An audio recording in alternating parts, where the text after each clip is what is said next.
Assalamualaikum warahmatullahi wabarakatuh. Benarkah kita beribadah bukan karena ingin surga atau takut neraka, tapi karena Allah? Berubudiyah atau menghambakan diri pada Allah ada banyak caranya. Ada dengan cara sholat, ada dengan cara mencari rezeki, ada dengan cara berpuasa, dan lain-lain.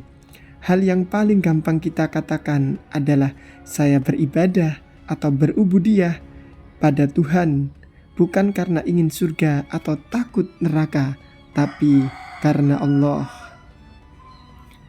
Tapi apakah kita bisa membuktikannya? Ketika mencari rezeki, bisakah kita mencari rezeki karena Allah, bukan karena ingin membiayakan anak, bukan karena ingin beli pajero, bukan karena pengen jalan-jalan, bukan untuk makan dan lain-lain? Jika itu saja tidak bisa, dan kita masih takut kalau gak ada uang, kelaparan, takut kalau gak ada uang, anak gak bisa sekolah, dan lain-lain, maka kata-kata kita menyembah Allah bukan karena surga atau neraka itu cuma omong kosong. Bisakah kita berbuat baik pada seseorang karena Allah, bukan karena orang itu baik pada kita, bukan karena orang itu orang yang memberi manfaat bagi kita, bukan karena orang itu pintar, kaya, terpandang, dan lain-lain, tetapi karena Allah semata. Jika itu saja tidak bisa dan kita masih tidak mau berbuat baik pada orang gak baik, pada orang yang kita gak suka, dan lain-lain, maka kita hanya menuruti ego kita. Maka kata-kata kita menyembah Allah bukan karena surga atau neraka itu cuma sekedar kata-kata indah saja. Jika kita masih beralasan kalau gak ada duit, takut lapar, takut anak gak bisa sekolah, takut gak bisa berbakti kepada orang tua, takut gak bisa menafkahi keluarga, takut gak bisa beli rokok, takut menyusahkan orang lain, takut gak bisa ngasih makan orang banyak, takut gak bisa bayar hutang, takut gak dihargai orang, dan lain-lain, maka ketahuilah ketakutan yang disebabkan neraka di akhirat nanti jauh lebih mengerikan dari itu semua. Sekarang kita bisa mengatakan tidak takut neraka karena belum melihat atau merasakan betapa mengerikannya neraka yang nanti disiapkan untuk manusia.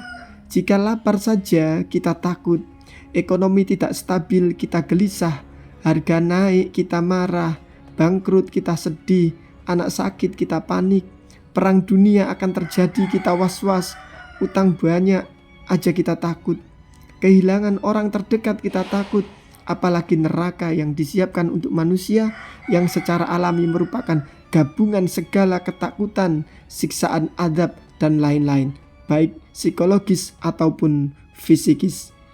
Begitu mengerikannya neraka sampai para nabi yang sudah dijamin masuk surga pun berlindung daripadanya. Lah, kita siapa? Robi'ah Adawiyah mengatakan itu dalam keadaan fana. Begitu sadar, maka doanya tetap saja, Allahumma ajirna minan nar. Ya Allah, jauhkan aku dari api neraka.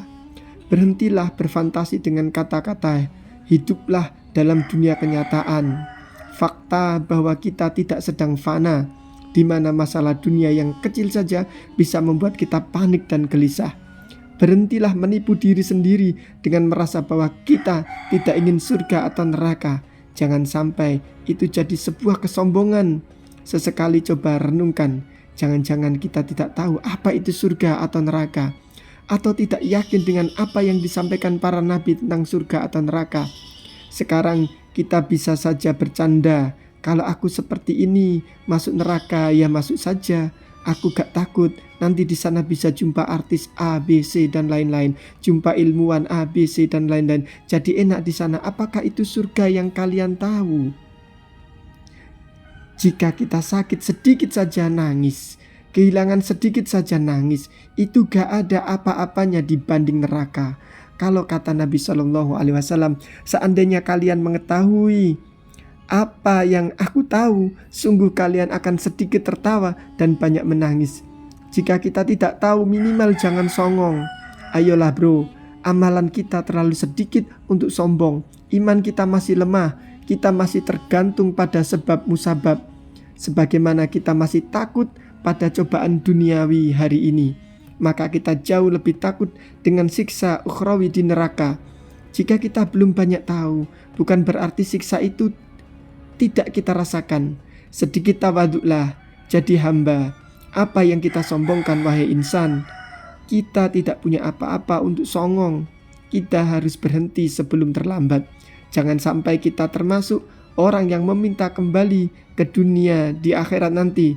Bertindaklah sesuai makom dan kemampuannya. Ya kali ada ribuan hal yang membuat kita takut, gelisah, marah, sakit hati, emosi, kesel, sedih, dan lain-lain. Kalau kita mengatakan tidak takut azab neraka, omongan lo ketinggian. Mudah-mudahan bermanfaat. Assalamualaikum warahmatullahi wabarakatuh.